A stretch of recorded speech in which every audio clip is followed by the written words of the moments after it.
Okay, so today we're diving into really the ultimate career pivot. How do you go from just, clocking in every day to actually owning the company you work for? Yeah, it sounds like a bit of a fantasy, doesn't it? It really does. But we're looking at sources today that argue this isn't just a dream, it's a deliberate path, executable. Absolutely. Yeah. What we've got here is basically a comprehensive, let's call it a lifetime blueprint for achieving that kind of sovereignty. And our mission really is simple. We want to cut through all the dense jargon. Right. And just pull out the actionable steps, the wisdom, the relationships you actually need to build to make this happen. And, if you're already in the company you want to own, the sources say you start with this massive advantage, the insider edge. That's exactly it. That's the key. Yeah. You already know so much, the operations, the company culture, and crucially, you know where the untapped potential is. Mm-hmm. Stuff an outside buyer would spend, millions trying to figure out. You might already know where the bodies are buried, so to speak. Or where the treasure is buried, maybe. A much better way to put it. So, okay, before we get into the how, the sources really emphasize nailing down the why. This isn't just about money, is it? Though, obviously, that's a big part. It's huge, but no, it's more. It's about creative freedom. It's frankly about a kind of existential fulfillment, taking control. And the data seems to back that up. It does. There are studies showing employee owners, they're like 2.5 times more engaged. They stick around longer. They innovate more fiercely. But there's maybe an even bigger why here. Guardianship. Guardianship. Explain that. Well, think about this. Something like 70% of businesses in the U.S. don't have a clear succession plan right now. Wow. 70%. Yeah. That's a huge number of companies just vulnerable. Vulnerable to outside takeovers or maybe just winding down completely. So stepping up to own the place, it can actually be an act of preserving something important for the community. That really shifts the perspective. It reminds me of that Richard Branson idea. There's no point going into business unless you can make a radical difference. Exactly. You're not just buying a company. You might be saving its future, your colleagues' future. Okay, powerful stuff. Let's unpack this blueprint then. The sources lay out 4 core pathways. We should start with the most direct one, the solo path. Yeah, let's do that. Pathway 1, the insider's ascent. This is all about leveraging your current role. But it means becoming more than just good at your job. More than a specialist. Right. You need to become indispensable, cross-functional, visionary, really. So in practice, what does that look like? What skills are we talking about? It means breaking out of your department silo. Think. Sales knowledge plus operations understanding plus strategic thinking. You need to volunteer for those tough, high-stakes projects. Get noticed, yeah. Shadow leaders in other areas, and critically, build relationships. Forge alliances with the owners, the execs. You need to be seen as the ideas person. The one who comes up with ways to save money or, even better, spark new revenue. Exactly. You become the go-to person when they think about the future. Now, the sources mention this intense Elon Musk principle, working like hell 100-hour weeks. Is that really necessary? Sounds brutal. I think that's maybe a bit of hyperbole in the source. It's meant to underline the intensity and focus required. It's about strategic bursts. Okay. Achieving in, say, 4 months what takes someone else a year because you're working smarter and harder on the right things. But yeah, burnout's a real risk. You can't crash before you get the equity. Strategic intensity, not just brute force. And you need to track all this, the ownership resume. Yes. This is crucial. It's your lifetime hack. You have to track your value quarterly, quantify your impact whenever you can. Like boosted sales 20% in Q3, that kind of thing. That's great, absolutely. Yep. But don't forget the softer stuff too, things that show leadership. Mediated that tricky cross-department conflict, or mentored 3 junior folks who are now killing it, or led the pivot on the marketing plan. Right, those show trust and leadership potential. Exactly. Those build the case for succession. So when promotion comes up, you're not just asking for a raise. You're negotiating for stock options, maybe profit sharing, positioning yourself. Especially in family-run firms, maybe. Absolutely. Okay, so that's the individual climb. It takes grit. But what about a path that spreads the risk? The collective approach. Right. Less individual financial pressure up front. Let's talk about that. Okay, pathway 2. This is ESOP magic. The employee stock ownership plan.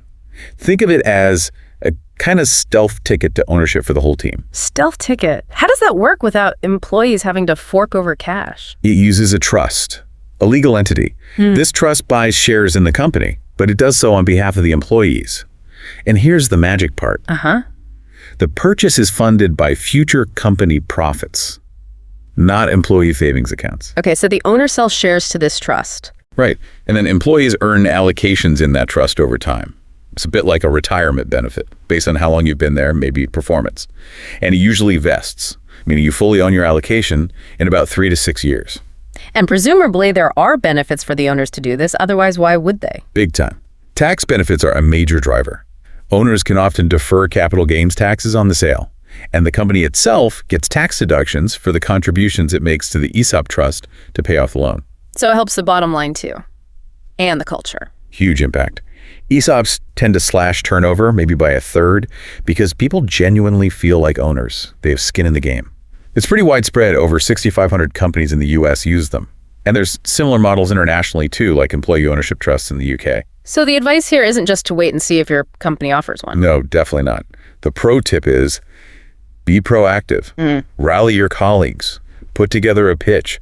Frame it as a win-win. You're basically presenting the owners with a ready-made succession plan, one that rewards loyalty and preserves their legacy. Precisely. You change the conversation from, what about us when you leave, to, hey, we've got a great way for you to exit smoothly and take care of everyone. Okay, ESOPs sound powerful for the group, but they do depend on the owner wanting to sell to a trust, maybe over time. What if the owner needs out now, like a quick, clean break, and the team has to scramble for funding? Yes, that leads us perfectly into Pathway 3, MBO Mastery, the management buyout. MBO, right. This is where the management team, or maybe a core group of trusted employees, pools their resources to buy the business directly from the owner. It's usually faster, takes 6 to 12 months maybe, much quicker than a slow burn ESOP sometimes. So step 1 is spotting the signs. An owner nearing retirement, maybe growth is stalled, or perhaps someone external is sniffing around. Exactly. You need to be attuned to those exit signals. And then you flow the idea.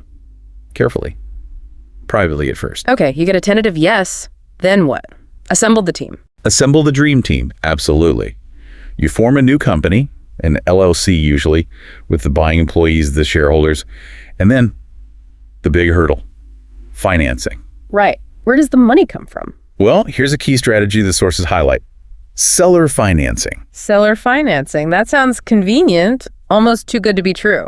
Well, it's not a loophole. It's a very common strategy. Yeah. Essentially, the owner loans you, the buying team, a significant portion of the purchase price. So they get paid back over time. Exactly. They receive installment payments, usually funded from the company's future profits. It's basically buy now, pay later for a business acquisition.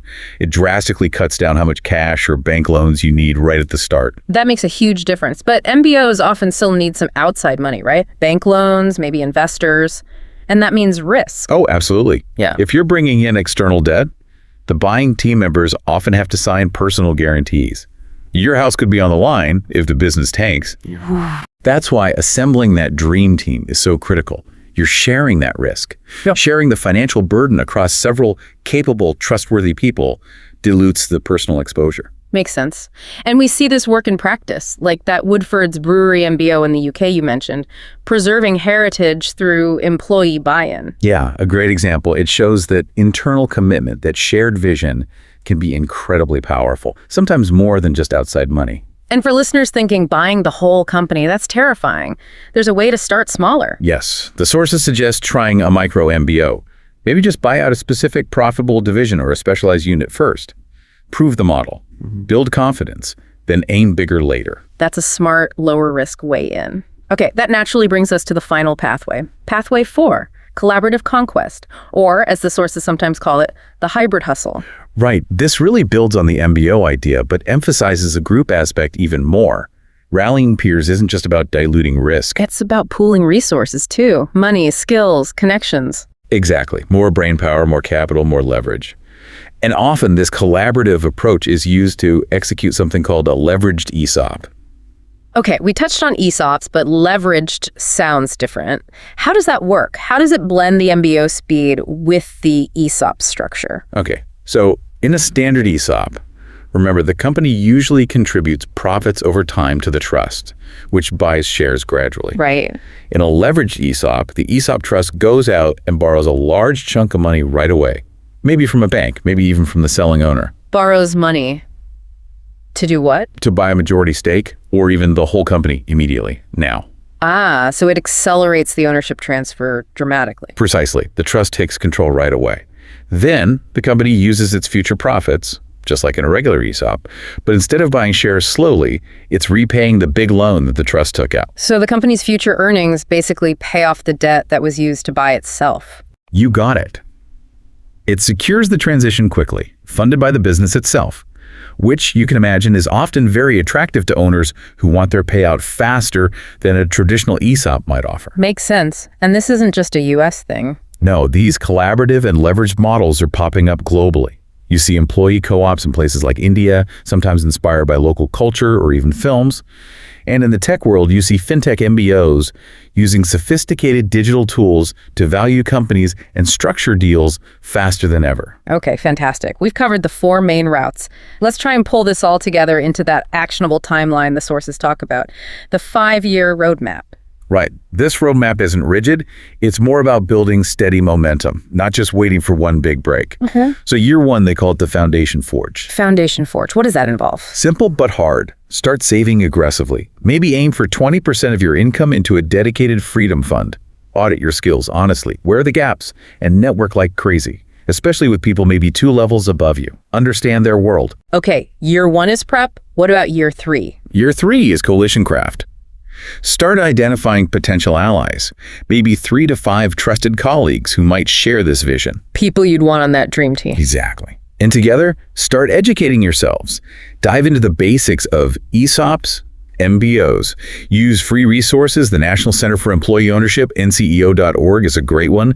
Start running some basic scenarios. What would it take? Okay, foundation, coalition, then year 5 and beyond. That's execute and evolve. This is where you potentially make your move. You negotiate, you structure the deal, you close it, but it doesn't stop there. Then you can run the place, scale it with soul, and constantly adapt. Revisit your plan every year. It definitely demands persistence. The sources highlight some case studies that really drive home how insider intel crushes outsiders. Yeah, they do. I mean, look at HCA Healthcare back in 2006. That was a colossal $33 billion management buyout. $33 billion. Yeah, huge scale. But the principle holds. It involves insiders, including big private equity firms like KKR and Bain, acting with management. Why? Because the insiders understood the complex hospital empire way better than any purely external bidder could. They knew the value. And on a more, let's say, relatable scale. Think about NBC Ventures. It's a U.S. manufacturing firm. Facing layoffs, maybe closure, a group of workers banded together, used an ESOP, and rescued the company. Turned it into a thriving worker-owned business. That's just raw proof of collective courage, saving jobs and building something lasting. Amazing. The sources also suggest looking beyond just business case studies. They mention movies, books as foresight simulators. Yeah, I like that term. Using fiction to anticipate challenges and opportunities. Like The Founder, the Ray Kroc story. Exactly. You see the incredible persistence, the drive, the scalability lessons. Definitely inspiring at a one level, but It's also a cautionary tale. absolutely. The ethical shortcuts, the betrayal element. It's a stark reminder that how you win matters.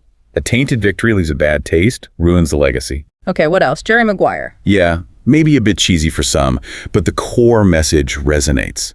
Building success carefully, one relationship, one client at a time, focusing on value and, having some heart in what you do. It takes time. And essential reading? Any must-have books on the list?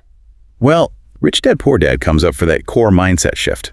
Focus on acquiring assets like a profitable business that generate income, rather than just liabilities. Makes sense. And the E-Myth Revisited is critical. The idea that you must systematize the business, create processes that run without you needing to be there 24/7 before you try to scale it. Otherwise, you just buy yourself a more stressful job. Systematize before you scale. Got it. And finally, the sources anchor all this in ethics, wisdom from the Titans. Yeah, absolutely essential. Warren Buffett's famous quote, "It takes 20 years to build a reputation and 5 minutes to ruin it." That has to be your North Star.